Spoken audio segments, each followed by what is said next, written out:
University మంచి భవిష్యత్తు కోసం తెలుగు విద్యార్థులు ఇష్టపడే యూనివర్సిటీ. ఒకసారి జోళ్ళు గీళ్ళు కొట్టుకుపోయినాయి, రామారావు మొత్తం తలకిందలుగా ఉండే very good very good very good అని జోక్ చేస్తూ సరదాగా అలా దాటుకుంటూ వెళ్ళి అలా షూటింగ్.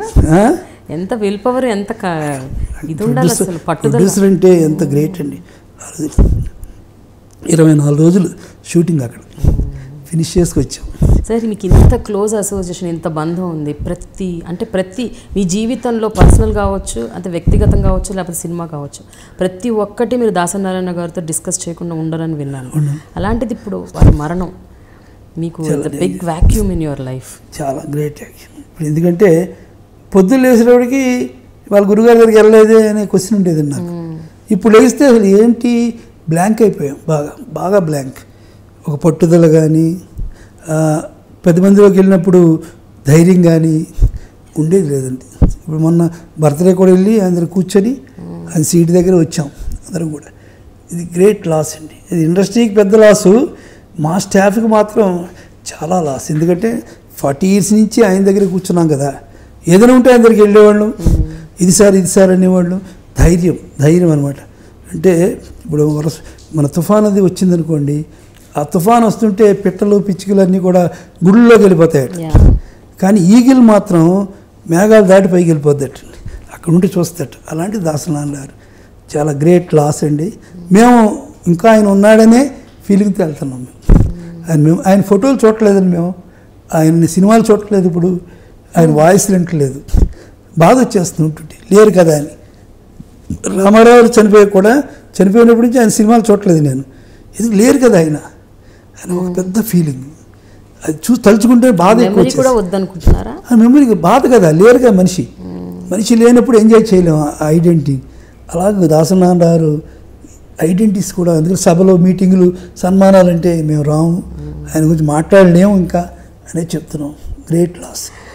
రామకృష్ణ గారు, అప్పటి డైరెక్టర్స్ కాకుండా మీ సమకాలీనులు, అలాగే మీ తర్వాత కాలంలో వచ్చిన డైరెక్టర్స్, వాళ్ళని ఎవరినైనా చూసి కూడా ఇన్ఫ్లుయెన్స్ అవుతుంటారా మీరు అప్పుడప్పుడు? అంటే వాళ్ళ దగ్గర నుంచి ఏమన్నా మంచిది వాళ్ళు తీసే సీన్స్ కాబట్టి, వాళ్ళ ఫిల్మ్ మేకింగ్ టెక్నిక్స్ అందరినీ అడిగి ఇదేంటి, ఇది ఎలా తీశారు, ఏంటిది, ఏం చేస్తుంది సినిమా అలా చూస్తారు. సినిమాలన్నీ కూడా ఇప్పటికీ తర్వాత వచ్చిన వాళ్ళవి కూడా, ఇప్పుడు వాళ్ళ దాకా రిలీజ్ అయిన సినిమాలన్నీ కూడా నేను చూసి ఏం చేశారు, ఏంటిది, ఎలా చేశారు, ఇంకొకటి దాని తర్వాత వెరిఫికేషన్. అంటే తీయడానికి ఏం కష్టాలు పడ్డారు, ఎలా ప్రొడ్యూసర్ ఎలా రియాక్ట్ అయ్యాడు, ప్రొడ్యూసర్కి వాళ్ళకి మధ్య ఎలాంటి కాన్వర్సేషన్ జరిగింది, ఇలాంటివన్నీ కూడా అబ్జర్వ్ చేస్తాను.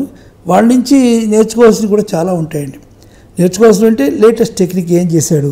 ఇప్పుడు టైటానిక్ చూసాం, దాంట్లో లేటెస్ట్ టెక్నిక్ ఏం చేశాడు. ఆ అమ్మాయి ముందే ఓల్డ్ అయిపోద్దని ఆలోచించి దానికి సరిపోయి ఒక అమ్మాయిని పెట్టారు అనే కథ.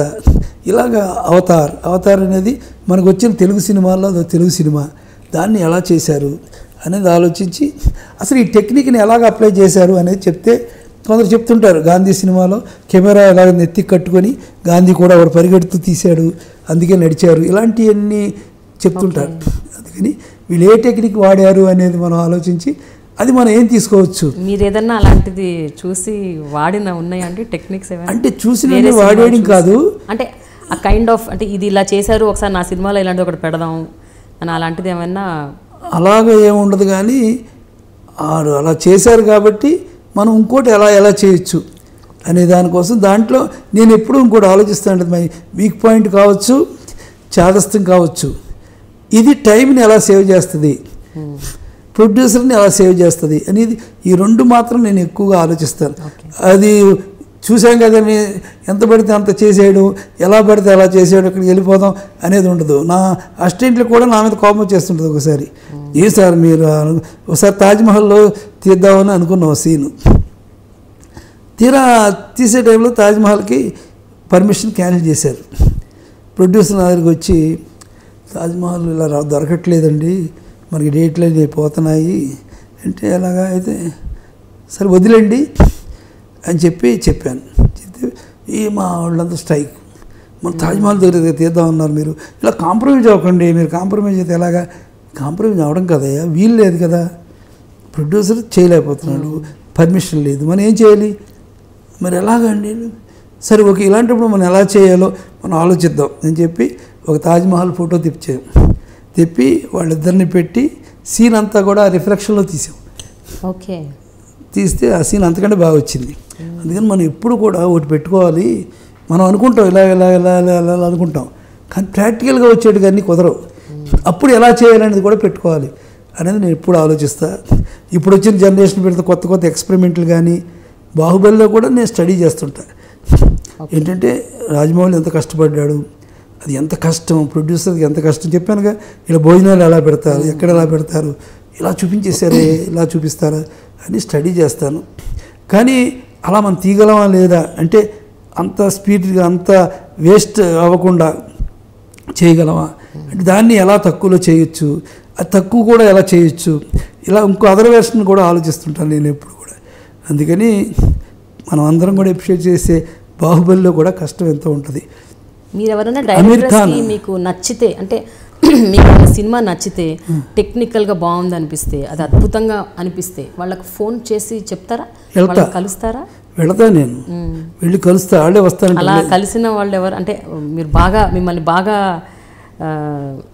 క్రియేట్ చేసిన సినిమా ఏది ఈ మధ్యకాలంలో? నేను అందరిని కూడా అంటే మన తేజ ఉన్నారు, ఆయన తేజాని నేను ఎందుకు అప్రిషియేట్ చేశానంటే అది నిజంగా అందరూ ఫాలో అవ్వాల్సింది. 30 లక్షల రూపాయల సినిమా తీశాడు ఫస్ట్ చిత్రం. అది ఎన్నో సంవత్సరాలు ఆడింది. అందుకని వెళ్ళి తేజ గారు ఎలాగ మీ ధైర్యం ఏంటి? ధైర్యం కాదు, నాకు లేదు సోర్సు. రామోజీరావు దగ్గర నాకు సోర్స్ లేదు, అంతే నా బడ్జెట్. నేను రామోజీరావు దగ్గరికి వెళ్ళి చెప్పా, ఎంతలో తీస్తావు నువ్వు? నేను 30లో తీస్తాను సార్ అన్న. కోట్లో పర్లేదు అన్నారు ఆయన. తీను సార్, నేను 30లోనే తీస్తాను సార్ అన్నాను. అలాగా అలాంటి తేజతో కూర్చుంటా. ఎలా ధైర్యం ఏంటి? ధైర్యం కాదు, సోర్స్ లేదు నాకు. సోర్స్ లేనప్పుడు ఆగిపోద్ది కదా. ఇప్పుడు మీరు ఫస్ట్ పిక్చర్ తీశారు ఇంట్లో రామచంద్ర కృష్ణయ్య, ఇంత డబ్బులో తీశారు మీరు, ఇంత ఫిలింలో తీశారు మీరు. అది మీరు కావాలి అంటే రాఘవ మానేస్తారు కదా సినిమా, మీ కెరీర్ ఆగిపోయేది కదా మీకు. అందుకే ఉన్న దాంట్లో మనం ఎలా చేయాలి అనేది నాకు అలాగే వచ్చేది. నాకు ఇంట్లో రామయ్యలో కూడా సెన్సార్ ప్రాబ్లం వచ్చింది, బయటకు వచ్చింది. సెన్సార్ షార్ట్ కూడా తీయాల్సి వచ్చింది. తీయాల్సి వస్తే రాఘవ గారు 30,000 అడుగులు ఫిల్మ్, నా బడ్జెట్ 30,000 అడుగులు అయిపోయింది అప్పటికి. అయితే రాఘవ గారికి నేను ఫిల్మ్ ఇవ్వను అన్నారు అనేసారు. సార్ ఒక బడ్జెట్ 100 అడుగులు సార్, నౌకస్ నీకు చెప్పాను కదా, నేను 30 ఇచ్చాను. సార్ లొకేషన్ కూడా ఇవ్వను, నువ్వే చూసుకోవాలి, మా సంబంధం లేదు. నా కెమెరా మాత్రం నాది ఉంది, అది దయచేసి ఫ్రీగా ఇస్తా, నీకు కెమెరా పెట్టుకో. ఇది ఎక్కడ గొడవరా బాబు, ఇప్పుడు ఎలాగ పరిస్థితి? మళ్ళీ ఆయనతోటి దెబ్బలాడితే ఆగిపోద్ది సినిమా, అప్పుడు కూడా ఆపేస్తాడు ఆయన. అందుకని